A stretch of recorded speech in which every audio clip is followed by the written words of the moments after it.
been inconclusive. When the former army chief, General Seraph Fonseca, broke away from the regime, the government publicly accused him of the Lasantha killing. For instance, the government MP Prof. Rajava Wijesinghe told BBC that the defense attaché of the British High Commission, BHC, in Colombo gave a note that accused the then Gen Fonseca of being responsible for that assassination. As the BBC reported, the British authorities have neither denied nor confirmed Prof. Wijesinghe's statement. 2 weeks ago, when I interviewed Ranil Wickremesinghe, he confirmed what he said at Lasantha's funeral. He reconfirmed that the killers were 4 army persons. But in my opinion, even if Fonseca is responsible for the Lasantha killing, what are the steps the other 2 people above him have taken so far? The president himself is the Minister of Defense. His brother Gtabea is the Secretary to the Ministry of Defense, both positioned above Fonseca. Killing Lasantha cannot be one of Fonseca's own decisions. He may have deployed the killers, but killing such a high-profile journalist is a political decision. That is why nothing is happening about his killing. I am forced to conclude, Lasantha's assassination intensified calls for media freedom. He was honored, posthumously, with several prestigious international awards pertaining to media freedom.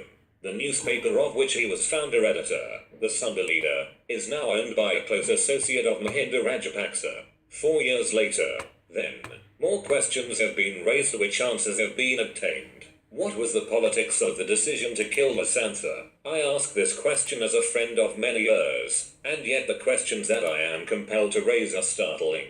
Lasantha wasn't just a journalist. He led a complicated life, and had many faces. His political practices were complex. Sifting through the details may guide us closer to his killer's motives. Many people ask me who wrote the Sunday Leader editorial, which was claimed to be one written by Lasantha just before he was assassinated and published in the Sunday Leader posthumously. The day after the murder, I went to Sonali's house where Lasantha's body was and asked her sister where Sonali was. She told me that Sonali was upstairs finalizing the editorial with someone else. The same question was answered by Lau, Lasantha's elder brother, who was also chairman of Leader Publications. On the 17th of January, 2009, in the London Times, which published Lasantha's posthumous editorial with a disclaimer by Lau, where he admitted that 30-40% was written by the staff, including the headline and the words "and then they came for me." This cast considerable doubt on the authenticity of the document.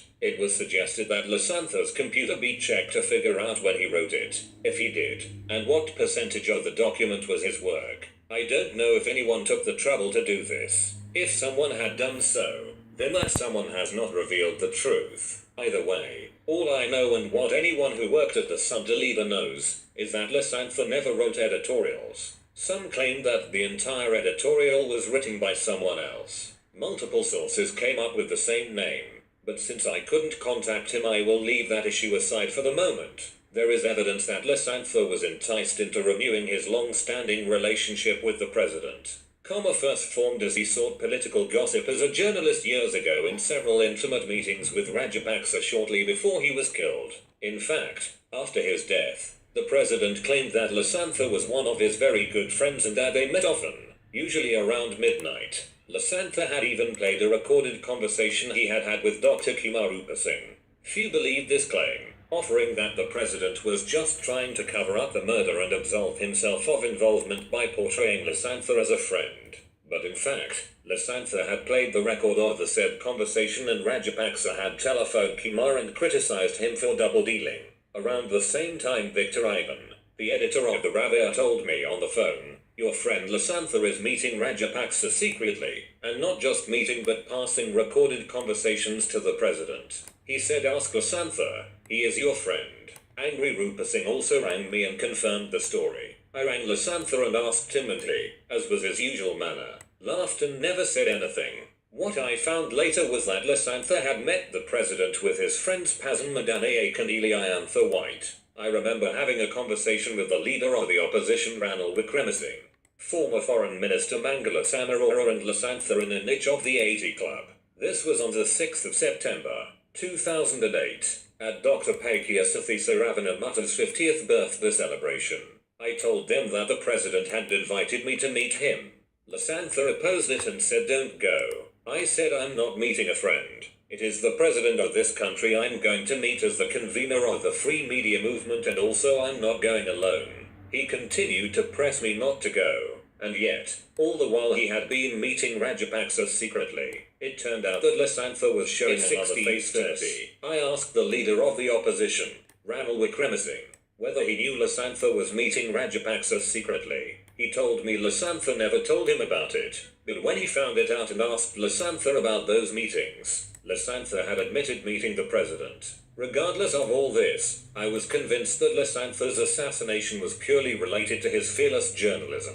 Rajapaksa wanted to silence Lasantha, I thought. The Sri Lankan media, across the board, tried to cover up the fact that Rajapaksa wanted to buy the Sunday leader while Lasantha was alive. It was only I who exposed it after Lasantha was killed. I wrote to Index on censorship about the deal. Not long before Sunday leader editor Lasantha Wickremesinghe was killed, his brother Lal, chairman of the leader group, received a call from a deputy minister, Faiza Mustafa. Faiza said he would be coming to the company's offices with some important news. He came as promised and asked Lal to get into his vehicle, telling him that they could talk while traveling. Lal was nonplussed, but got in. Faiza ordered his driver to drive on. A vehicle packed with security personnel followed. All at once, the vehicle with Lal inside turned sharply into temple trees, where President Rajapaksa was in residence. Lal found himself in the presence of the president. How are you, Lal? Let's come to the point straight away. What is the selling price of the leader publications? Lal didn't understand what was happening. Let's close the deal for 400 million rupees, the president had said. He told Lal to make a decision quickly. When Lasantha, who had been away, returned to Sri Lanka, Lal explained to him what had happened. Lasantha was furious. The proposal went ignored. It may be that the president wanted to silence Lasantha by offering to buy the newspaper at a price far above its real value. President Rajapaksa called Lasantha a terrorist journalist in an interview with Reporters Without Borders in October 2008. He said the same thing to me in September 2009, tagging Lasantha as a Kotayak, a tiger. During a meeting I had with him in my then role as convener of the free media movement, the state media painted Lasantha as a traitor. By painting him as a traitor, those who wanted him out of the scene were able to justify his murder. Much later, towards the end of 2010, once I started to work with Lasantha's second wife Sonali Samarisinghe as a consequence of a conversation we had, I started to wonder whether Lasantha's killing was purely related to his journalism or if there was more to the story. This was the time Sonali and I started a website called Lanka Independent. In the first week of June 2011, I was writing on my findings on the disappearance of Prajith Agnilia. It is my considered opinion that Prajith was not abducted due to his journalism. I discussed this with Sonali. After listening to all the facts, she suddenly said, Lasantha Ananth Meru journalim nisa nevin. Even Lasantha was killed not because of his journalism. Why? I asked, Oyadan Naha, Anduva Peralana Ich Thibaplan. Pisuata. Oyadan Naha Ich Thibaplan. Intelligence Eka Karapu even insane. Evath journalism Nevin Uvindu. You don't know.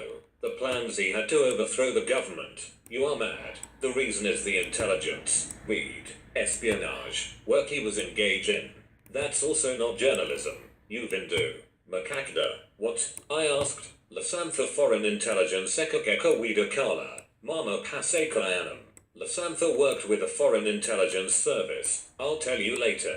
Quoting the above conversation, we exchanged a couple of emails, but she never gave any further details. After Lasantha was killed, I got to know that Lasantha was working for RAW, the Indian intelligence outfit. A couple of days before he was killed, Lasantha went to meet a certain woman attached to the Indian High Commission in Colombo at 1:00 in the morning, and the Sri Lankan intelligence had followed him.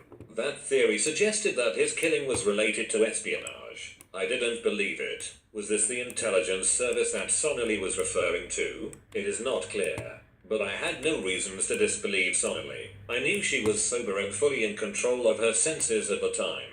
Even after the conversation, we exchanged a couple of emails about the matter and she never retracted her claim. She was one of Lasantha's trusted colleagues, then girlfriend, then wife, and at the end, his widow, a lawyer and a diplomat. She gave up journalism once the UNP came to power and worked at the Sri Lankan High Commission in Australia. Furthermore, even after Lasantha was killed, she had access to his email account. On Saturday, the 2nd of April, 2011, she wrote to me that she sent Adele Balasingham an email from Lasantha's email account requesting an interview and that it had bounced. She said perhaps Adele had changed it because that email address Lasantha had was a 2003 one, activated during the peace process. It was clear to me that she had access to his email account and read even emails going back to 2003, and she was in a good position to understand Lasantha's work. Even though all the cables were fairly low-level classifications and intelligence matters were not mentioned at that level.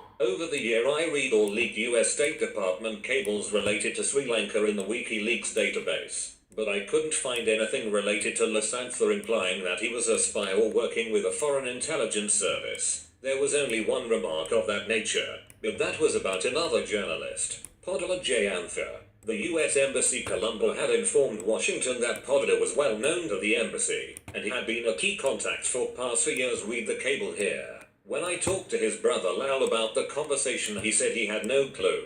I interviewed Lasantha's good friend, the leader of the opposition Ranil Wickremesinghe. He said he didn't know that, but he had no reason to suspect that Lasantha was a spy. When interviewed Lasantha's first wife Rain, she said, "I got to know this spy issue soon after he died. That is a totally baseless allegation. Just another fabrication by those who are eager to tarnish his name even after death. They do it to cover up their own sins." The origin of this story may have some links to the fact that Lasantha was planning to take some evidence against a certain US citizen to the US authorities just before he was killed. If Lasantha was working for an intelligence agency, he would have been a wealthy man. We all know that Lasantha was a man who led a simple life and did not own anything of any significance. When I asked Frederica Jantz, Lasantha's successor as the editor, she said, "Lasantha was an excellent journalist, an editor par excellence. Unfortunately, his journalism was overshadowed by political ambition, which impaired the independence of the Sunday leader during his tenure." Soon after his death, a highly placed source confided that Lasantha was believed to have been killed not for his journalism but for his political connections and activism. It was rumored that following a late-night meeting with President Mahinda Rajapaksa, Lasantha had been followed by local intelligence officers who allegedly saw him enter the home of a foreign intelligence agent. Rumor had it that the government suspected Lasantha of leaking sensitive information divulged to him by the president to an intelligence agent of a foreign government. What Sonali said to me was entirely a private conversation. It is unethical to go public with a private conversation if there is no public interest justification. As Sunda leader and Sonali claimed, Lasantha predicted his death in his posthumous editorial. That editorial may be the most printed and read editorial in the world. 2 of the world's most prestigious Press Freedom Awards were awarded posthumously given to him. The UNESCO World Press Freedom Award, and Lasantha was named 53rd IP World Press Freedom Hero. If his wife says his killing was not related to journalism, then the public should be duly informed. Related posts on Lasantha by Uvindu. Sri Lanka, breakfast with the president. I finally boarded the plane, remembering Lasantha Wickremesinghe, none other than Mahinda Rajapaksa. On Prajitha Kniliyagoda by Uvindu. Was Prajith abducted for his journalism or for mailing Humanash? Disappearance of Nalagoda and the chemical weapons saga. The following notice sent by Prof. Rajava Wijasinha and added by Colombo Telegraph on the 9th of January, 2013. My statement to the BBC was well over a year after Fonseca's crossover and was made in passing when discussing a different issue, though characteristically they focused on this. I cannot recall the entire conversation, but my point I think was the changing approach of the British to Serath Fonseca, which would have meant allegations of witch hunting if the investigation had indeed revealed Fonseca complicity. It was not a public accusation, but a reminder to the BBC of double standards and their paymasters.